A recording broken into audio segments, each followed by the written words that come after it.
بجائے اس کے کہ ایک صحیح امریکہ اور اسرائیل مل کر پیس بورڈ بنائے اور وہ کہیں کہ جی آ جائیں اور ہم سارے بھاگے بھاگے جائیں اور فوٹو سیشن کر کے آئے کہ جی ابھی ہم پاکستان جو ہے وہ بہت ترقی کر گیا ہے کیونکہ ہماری خارجہ پالیسی بہتر ہو گئی کیونکہ صحیح. امریکہ نے ہمیں گلے سے لگا لیا. تو یہ بڑی عجیب سی بات لگی ہے مجھے تو. لیکن شوکت صاحب ماضی میں دیکھیں تو کسی زمانے میں 9/11 کے بعد اس وقت کے جو صدر تھے جنرل مشرف، انہوں نے بھی گویا کہ امریکی اتحاد کا حصہ بنے، اور آپ کے جو پارٹی کے رہنما ہیں اس وقت جو جیل میں عمران خان صاحب، وہ تو ان کے ساتھ بڑے اچھے تعلقات ان کے تھے. تو اس فیصلے پہ تو اس قدر تنقید نہیں ہوئی کہ جب اس وقت کے امریکی صدر نے کہا کہ آج ود اس آر اگینسٹ اس، تو ہم ان کے ساتھ ہو گئے. اس فیصلے کو بھی نہ تو پارلیمان میں لایا گیا، نہ اس کو عوامی تائید و حمایت حاصل تھی. لیکن اس وقت تو تحریک انصاف اتنی معترض نہیں تھی. دیکھیں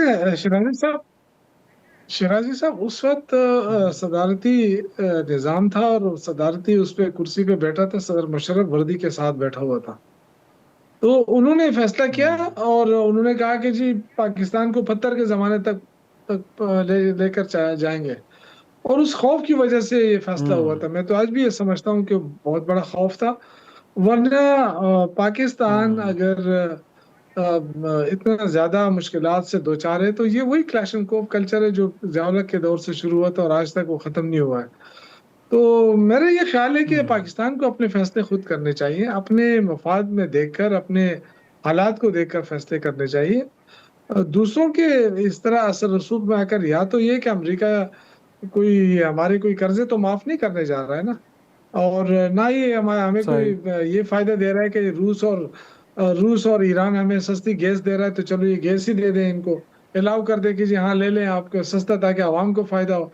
تو دیکھیں یہاں پہ آپ کی خارجہ پالیسی کی آپ بات کرتے ہیں کہ جی پاکستان بڑے اونچے اس پہ چلا گیا، اڑان میں چلا گیا، لیکن آپ کے یہاں 12 کروڑ عوام خط غربت سے نیچے زندگی گزار رہے ہیں. ان کے پاس تو کھانے پینے کے لالے پڑے ہیں. لیکن آپ جی تو اگر آپ جو کہہ رہے ہیں کہ کوئی اگر کوئی قرضے معاف ہو رہے ہیں، کوئی بینیفٹ ملا ہے، تو اگر کوئی بینیفٹ ملے تو پھر غیر مقبول فیصلے کر لینے چاہیے، اس میں پھر کوئی حرج نہیں اگر کوئی بینیفٹ مل رہا ہے تو. نہیں، میں کہنے کا مقصد یہ نہیں ہے. میں تو یہ کہہ رہا ہوں کہ کیا لالچ دی گئی ہے، ہمیں بھی تو بتایا جائے نا کہ پاکستان کو آخر ایسی کیا لالچ دی گئی ہے. وہ تو قرضوں میں ڈوبا ہے ملک ہے، اور یہاں پہ دہشت گردی ہو رہی ہے 2 صوبوں کے اندر. ہمیں تو اپنے پڑے ہوئے ہیں نا، ہم تو اپنے پیس کی بات کر رہے ہیں. تو ہمیں بڑی خوشی ہوتی کہ ہم فلسطین کے عوام کو امن دینے میں ہمارا رول ہے، اچھی بات ہوتی. لیکن یہ پارلیمنٹ سے کیوں بالا فیصلے ہوئے؟ یہ اصل میں بات ہے کہ پارلیمنٹ کو وقت نہیں دی گئی. جو قوم کا نمائندہ جرگہ ہوتا ہے، گو کہ ان کے پاس اختیار نہیں ہے، گو کہ فارم 47 والا پارلیمنٹ ہے اکثریتی، لیکن پھر بھی ایک وہ حجت تمام کے لیے تو ہو جاتا نا کہ وہ جی ہم پارلیمنٹ میں لے کر آئے بات، ایک دن ڈیبیٹ کر لیتے، دوسرے دن فیصلہ کر لیتے. لیکن آئی تھنک کہ اس میں کیا، مجھے تو کوئی دال میں کالا نظر آ رہا ہے کہ کیا ہو کیا رہا ہے آخر. کیوں پارلیمنٹ سے چھپایا گیا، کیوں اتنی جلد بازی میں فیصلہ کیا گیا، اور سارے پہنچ گئے ڈیوس کی جی چلو پہنچو جی، کیونکہ وہاں ٹرمپ صاحب انتظار کر رہے ہیں. تو آئی تھنک کہ ہمیں اپنے ملک کے مفاد کو بھی دیکھنا پڑے گا. یقینی طور پہ ملک کے مفاد کو دیکھ کے ہی فیصلے کرنے چاہیے. ناظرین ایک چھوٹا سا بریک کے بعد اس معاملے پہ حکومتی موقف لینے کی کوشش کریں گے. پروگرام میں ایک بار پھر خوش آمدید. ناظرین ہمیں جوائن کیا ہے وفاقی وزیر مملکت برائے ثقافت و قومی ورثہ حذیفہ رحمان صاحب نے. حذیفہ صاحب، بریک سے پہلے شوکت یوسفی صاحب ہمارے ساتھ موجود تھے تحریک انصاف سے. گویا کہ آپ نے بورڈ آف پیس میں شمولیت کا تو فیصلہ کر لیا ہے، بٹ ان کا خیال ہے کہ جو پوری قوم کا ایک جرگہ ہاؤس ہے جس کو پارلیمان کہتے ہیں، بہتر ہوتا اسے اعتماد میں لے لیا جاتا، کیونکہ ابھی تک اس بورڈ آف پیس کے کوئی TOR سامنے نہیں آئے. کل کو کہا جاتا ہے کہ اگر حماس کو غیر مسلح کرنا ہو، پاکستان اس عمل میں بھی شریک ہوگا تو اس کا تو ایٹ ہوم بڑا ایک ریئیکشن آئے گا. تو بہتر نہ ہوتا سر تھوڑا سا انتظار کر لیتے، TORs آ جاتے، پارلیمان میں ڈیبیٹ کر کے اس میں شمولیت کی اختیار کرتے. جی بہت شکریہ افطار شاہ صاحب. میرے خیال سے آپ نے سوال پوچھا بھی ہوگا شوکت یوسفزئی صاحب سے، لیکن اگر نہیں پوچھا تو میں آپ کے سامنے رکھ دیتا ہوں. مجھے بتائیں کہ یہ کون فیصلہ کرے گا کہ حماس کے اس پہ تحفظات ہوں گے، یا حماس کو غیر مسلح اگر کیا جائے گا تو اس پہ جو ہے فلسطینی عوام کو اعتراض ہوگا، یا جو یہ بورڈ آف پیس بنا ہے اس کے جو ٹی او آرز ہیں اس کو آنے دیا جاتا، پھر اس میں شمولیت اختیار کی جاتی. اس کے فیصلہ کون کرے گا؟ یہ ظاہر فلسطین کی عوام کرے گی یا فلسطین کے وزیر اعظم کریں گے.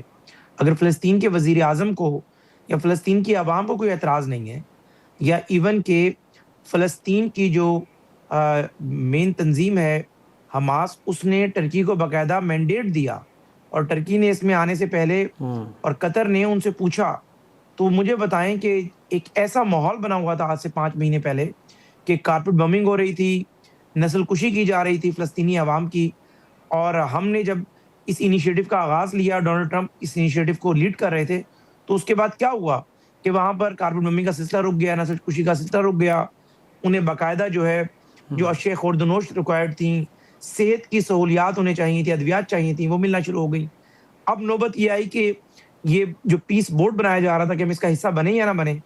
تو مجھے بتائیں کہ اگر فلسطین کی عوام کو اس پر اعتراض ہوتا یا فلسطین کے وزیر اعظم کو اعتراض ہوتا تو 2 دن پہلے وہ ہمارے وزیر اعظم کا شکریہ ادا نہ کرتے. اور ایون کہ 8 اسلامی ممالک جو کہ ڈائریکٹ ہمسائے ہیں فلسطین کے، انہیں اس پر اعتراض نہیں ہے. اب بات یہ ہے کہ اسے پارلیمنٹ میں لے کر آتے تو پارلیمنٹ نے کیا فیصلہ کرنا تھا کہ کیا مجھے بتائیں یہ حکومت جو ہے یہ پارلیمنٹ نہیں ہے. پارلیمنٹ کے ہی 172 یا 234 لوگوں نے اس وزیر اعظم کو منتخب کیا ہے، اور اس وزیر اعظم کے پاس مینڈیٹ ہے اس پارلیمنٹ کا.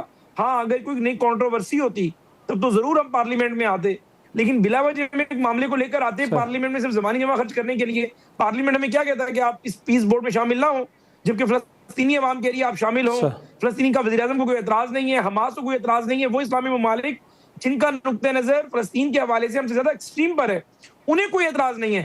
لیکن یہاں ہمارے پارلیمنٹ میں بیٹھے ہوئے اپوزیشن کے لوگ کہہ رہے ہیں کہ آپ اسے پارلیمنٹ میں لے کر آتے، اس پر بحث کرتے کہ کل یہ نہ ہو جائے بھئی گلاس آپ آدھا خالی کیوں دیکھ رہے ہیں، آپ گلاس آدھا بھرا ہوا دیکھیں.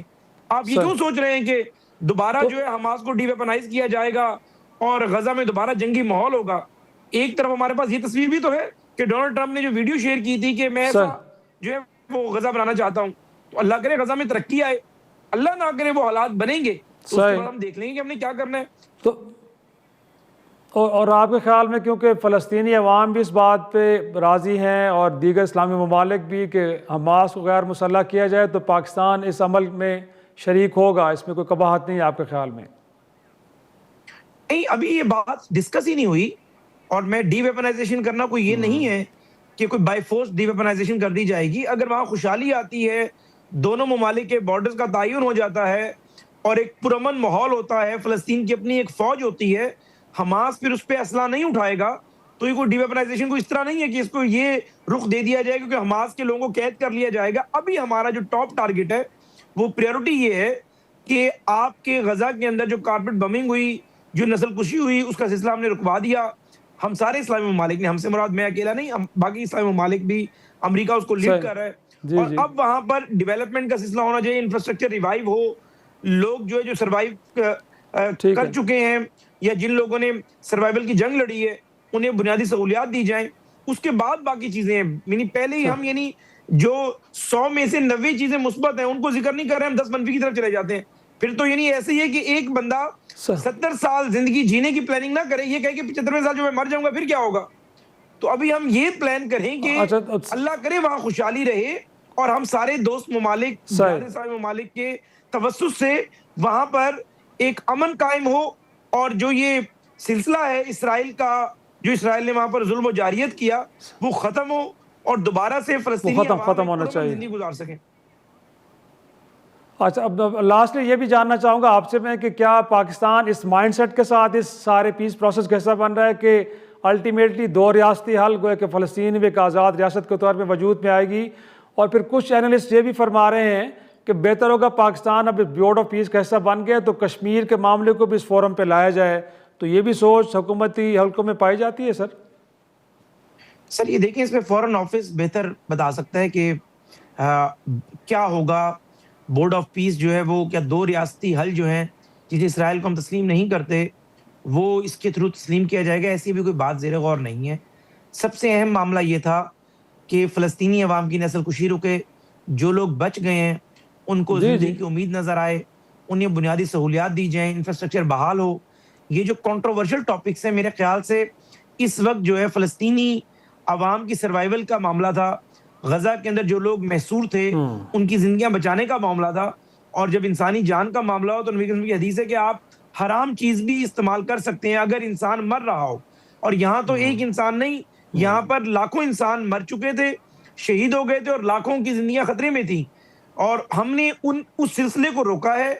اب اس سلسلے کو اگر آپ کی مرضی ہے کہ ایک طرف جو ہے آپ گلاس آدھا خالی دیکھیں، ایک طرف آپ گلاس آدھا بھرا ہوا دیکھیں، میں یہ سمجھتا ہوں لیکن کہ ہمارے یہ تاثر حذیفہ صاحب، یہ تاثر درست تو نہیں ہے نا کہ کیونکہ اس بورڈ آف پیس میں اسرائیل بھی شامل ہے، پاکستان بھی ہے، تو ہم نے بالواسطہ طور پہ اسرائیل کو ایک طرح سے تسلیم کر لیا ہے، یہ تاثر آپ کے خیال میں درست نہیں ہے؟ دیکھیں ایسے تو کئی بورڈز ہیں، اقوام متحدہ کی کمیٹیز ہیں، کچھ فورمز ایسے ہیں جہاں پہ اسرائیل آتا ہے، ٹھیک ہے، ہم اس کو تسلیم نہیں کرتے، ہماری ایک ریاست کی پالیسی ہے، لیکن خود سے ٹرانسلیٹ کر لینا کہ چونکہ وہ بھی بورڈ کا ممبر ہے، ہم بھی بورڈ کے ممبر ہیں، ہم مجھے تسلیم کر رہے ہیں، ایسی کوئی بات نہیں ہے۔ دیکھیں آپ کے وزیر اعظم نے جس طریقے سے فلسطین کا مقدمہ لڑا، فلسطین کے وزیر اعظم نے باقاعدہ شکریہ ادا کیا 2 دن پہلے، تو جو سب سے زیادہ کنسرن اسرائیل کے متعلق کون ہے؟ وہ فلسطین ہے۔ فلسطین کی وجہ سے ہم اسرائیل کو تسلیم نہیں کرتے نا۔ اگر فلسطین کا وزیر اعظم ہمیں اپریشیٹ کر رہا ہے، فلسطین کے لوگ یہ سمجھتے ہیں، فلسطین کا سفیر آ کر میرے سامنے فلسطین کے سفیر نے وزیر اعظم کو کہا کہ ہم آپ کا یہ احسان نہیں بھول سکتے جو آپ نے اقوام متحدہ میں مسلسل 2-3 سالوں میں اسپیچز کی، اس نقطے کو آپ نے اجاگر کیا، تو مجھے آپ یہ بتائیں کہ جب انہیں کوئی اعتراض نہیں ہے تو ہم بلا وجہ اس موضوع پہ بات ہی ابھی کیوں کریں کہ ہم اسرائیل کو کوئی تسلیم ہو رہا ہے یا ایک بورڈ ہے یا کوئی غزہ کو حماس کو ڈیویپنائز کیا جائے گا۔ ابھی ہم اپنا فوکس ایک ہی بات پر رکھیں کہ وہاں پر امن بحال ہو اور لوگوں کو بنیادی سہولیات میسر آئیں اور پاکستان امدادی سرگرمیوں میں بڑھ چڑھ کر حصہ لے۔ بہت شکریہ حذیفہ رحمان صاحب، ہم گفتگو کر رہے تھے۔ ناظرین آج کے پروگرام کا یہیں پہ اختتام کرتے ہیں، اجازت دیجیے، خدا حافظ۔